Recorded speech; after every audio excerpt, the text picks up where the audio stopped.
IB university Sukkur में नओं convocation मुनक़िद कियो वियो आहे जिते 7 ग्रेजुएट पोस्ट ग्रेजुएट MPhil ऐं PhD स्कॉलर्स के डिग्री ॾिनियूं वयूं आहिनि। अचो हिते मौजूद ग्रेजुएट सां ॻाल्हि ॿोल कयूं।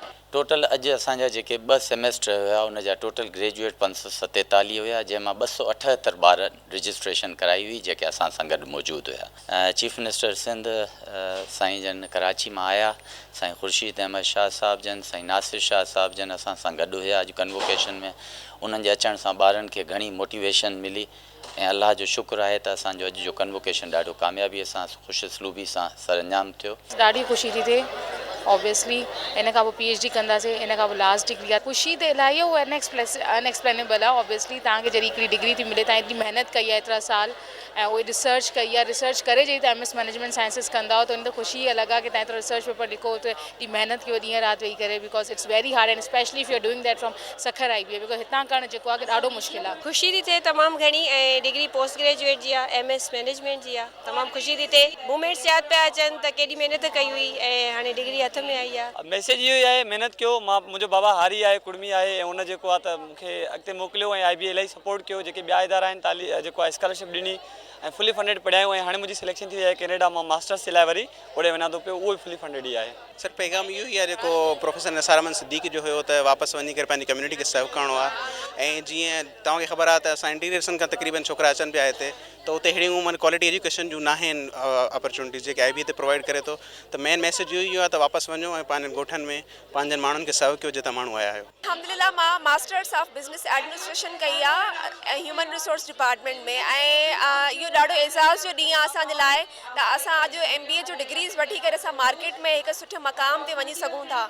ऐं मां शुक्रिया अदा कंदमि पंहिंजी फैमिली जो, पंहिंजे भाउ जो, पंहिंजी भेण जो, ऐं जेके वॾा मुंहिंजे लाइ सपोर्ट कंदा रहिया आहिनि हमेशह लाइ। सभु ॾाढा ख़ुशि आहियूं सभिनीनि सां मिली करे, आफ्टर सो लॉन्ग टीचर्स सां मिली करे, क्लासिस ऐं यूनिवर्सिटी सभु जेके बि असां टाइम हिते स्पेंड कयो आहे उहो वापसि सां रिलीव करे सघो आहे, त अल्हम्दुलिल्लाह ॾाढो ख़ुशि आहियूं। अच्छा, त पहिरियां तव्हां पंहिंजा ख़्वाब ॾिसो, उन्हनि खे पूरो कयो, ऐं जेकॾहिं तव्हांखे पेरेंट्स सपोर्ट बि करनि था उन्हनि सां गॾु, उन्हनि जी ख़ुशी में जेकी उन्हनि जी ख़ुशी आहे, तव्हांखे उनखे फॉलो करे ऐं पंहिंजा ख़्वाब पूरा करे। इंडिया जे लाइ ऐं असांजा पेरेंट्स बि ॾाढा प्राउड आहिनि ऐं असां थैंकफुल आहियूं हिन इदारे जे लाइ।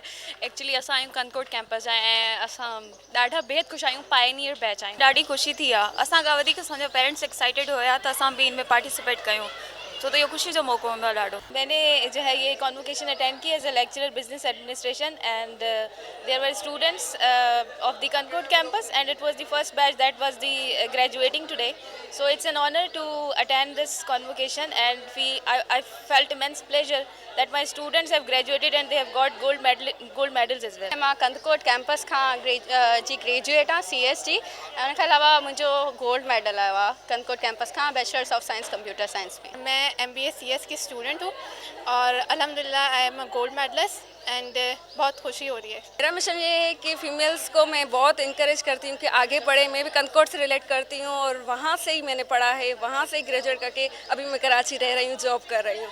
तो आप भी पढ़ें, अपनी बच्चियों को भी पढ़ाएं। आज के 9th कॉन्वोकेशन के मुनासिबत से एज ए ग्रेजुएट मैं यही कहूँगी कि हर वुमेन को अपने लिए एक फाइनेंशियली इंडिपेंडेंट की पाथ ढूंढनी चाहिए, and she has to strive in her life ताकि वो ज़िंदगी में किसी की मोहताज ना रहे। IB यूनिवर्सिटी जे नए कॉन्वोकेशन में 546 ग्रेजुएट के जेके 100 डिग्रियूं ऐं मेडल ॾिना विया आहिनि। अवां ग्रेजुएट जी ॻाल्हि ॿोल ॿुधी ज़रूरत इन ॻाल्हि जी आहे त सिंध में IB जहिड़ा ॿिया बि तइलीमी इदारा क़ाइमु करे सिंध खे तइलीमी मैदान में तरक़ी ॾियारी वञे। कैमरामैन सलाउद्दीन समेजो ऐं रज़ाक सोलंकीअ सां गॾु अनस गांगरो, KTN न्यूज़ सखर।